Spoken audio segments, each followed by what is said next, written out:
Hello book friends, this is part 2. This is not victory. Maybe it's victory because I've returned to YouTube, but this is part 2 of my video.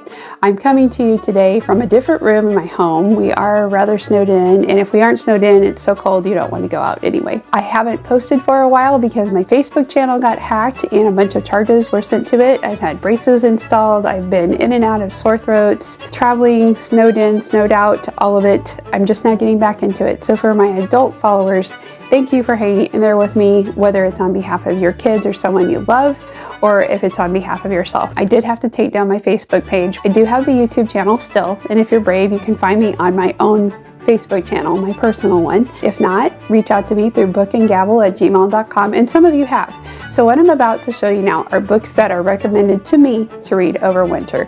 One I took a peek through, and I'm not sure if I can recommend it, but we're going to read them together and make an analysis. We're going to judge them. So I left the judge robes off. These books are for adults. We're going to look at what was recommended to me, look at what I picked up, and we're going to see if they're worth reading. Number 1, Hattie Big Sky. Now this is a book I probably should have read as a kid had it existed, but I don't recall ever reading it.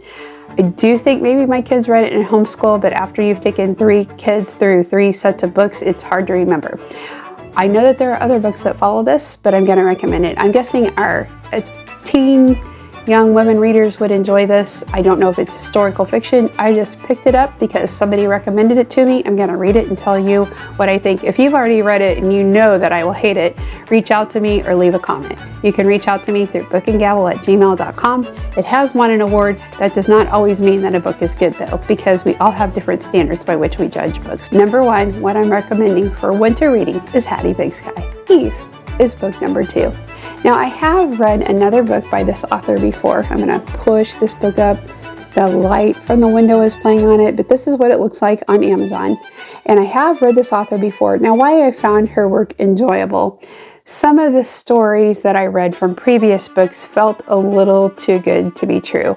I admire her for her deep study of biblical women characters, but the stories she creates surrounding how they find their husbands or how they find their friends or how they're protected feels very 2024-ish. It feels very romanticized. It feels more like a fairy tale. And while it could have happened that way, we know that in ancient Jewish times that women were to be seen and not heard in most cases. Some people viewed them as property. They were viewed as a vehicle through which families came through. And they maybe did not always hold the sway with their husbands that perhaps maybe we do now. Perhaps we hold too much sway. So I'm hoping that this book is really good. I'm hoping it's better than the other books I read by her before. I used to keep them thinking I want my daughters to read them, and then they felt so fantastical that I thought, no, I don't want my daughters to believe this is how history went down when we have no physical, no written historical evidence that everything was romantic. I do, again, appreciate this author's research. She is good at it. She has done her homework. She has certainly done some biblical studies, but we're going to look at the character of Eve, the matriarch, the first woman ever created, and by and through whom the rest of us were created. And so we're going to take a look at this. If this leans toward a certain kind of religion that I can't be in agreement with, I can tell you already it's going to be judged poor, but the author is good and she does her homework. So I thought with this new selection that she has out, we'll give her a try. Someone who knows I like to study my Bible recommended this to me, so we'll see what we think in a couple of weeks. Eve, if you're looking for a Christian romance, kind of a Hallmark Channel version, so you're not reading smut, you're never going to catch me reading a Harlequin romance. I've never even so much as touched one. I would say her first series of books would fit that narrative. I would say Hallmark or some other channel, some of the biblical channels, the friendly channels, might even pick up on her former books and turn them into a series. But because they're not realistic around that period of time, I decided to let them go. This is a new series where she's doing character studies into the women of the Bible. I don't know if this is meant to be Bible study. I don't know if this is meant to be historical fiction. We're reaching way back in history if Eve is meant to be historical fiction. She better really do her biblical and theological studies to get this right. Because I read this author and I know she has a propensity to weave a great tale, I am interested to see her perspective on this. So I haven't judged it good or bad, right or wrong, in or out. Most of the time when I'm thinking about a book, I think, would I want my kids to read it? And is it worthy of staying on my shelf? So as you read this book, you be thinking that. If you've already read it and have an opinion, please reach out to me and save me some time if you think it's terrible. Next, a book that appears to be garnering a lot of attention is Marmee. Now, I'm not familiar with this author. When someone romanticizes characters that have already been romanticized and fictionalized to some level of degree, it's hard for me to continue reading their narrative. Do I love Louisa May Alcott? Do I love her stories of the March family? Do I love Little Women? You bet. We know that Louisa May Alcott herself did not have an easy life, so she wrote about the kind of life she wished she could have had, or that her family could have had. We do know, based on movies and books, that Marmee pretends that she's not angry, but she's always seething with anger. We learn this in all the various versions of Little Women that have ever been produced on film. This book totally delves into this anger side of Marmee. From what I can tell, the author has done her homework. I would be more tempted to read the book she read to write this book. She talks about being Unitarian, where they deny the Trinity, and yet she sprinkles all kinds of scriptures and things about God. So I'm a little confused. Does this author believe in God? Does she know what Unitarian means? She denies the Trinity. Which part? This is supposed to be kind of a journal entry of Marmee, a diary. And from what I can tell, it's very engaging.